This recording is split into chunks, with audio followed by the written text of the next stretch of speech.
Heureusement, Dulquer est dans cette industrie. Grâce à lui, on est sûr d'avoir au minimum un bon film. Et c'est aussi le cas avec celui-ci. Quand t'as un bon thriller mystérieux, enquête policière, mais qui commence avec du drame, en ayant des conflits d'ego entre un réalisateur et de son acteur, d'où il l'a introduit. Après longtemps, on a enfin un film de qualité à Hollywood cette année. Que ce soit en termes de réalisation, mais surtout de performance des acteurs. Vraiment, côté casting du 10 sur 10, il n'y a pas à dire. À commencer par le héros Dulquer Salman. Alors lui, pour moi, c'est l'un des meilleurs acteurs de sa génération. Il est trop fort, ce gars. Il a tellement bien incarné son personnage de A à Z. La scène de miroir à la fin, non, franchement, la fin, elle est incroyable.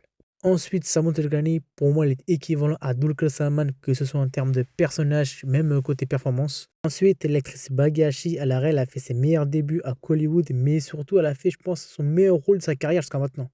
Même pour ses films à venir, je pense pas qu'elle fera mieux.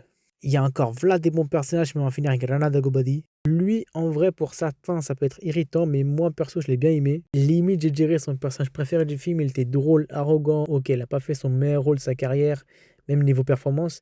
Mais en vrai, ça va, ça allait. Après, si on parle du film en globalité, franchement, au début, il y a une bonne histoire, conflit d'ego entre acteur et réalisateur. Ensuite, on change complètement de genre en mode enquête policière à la couteau tiré.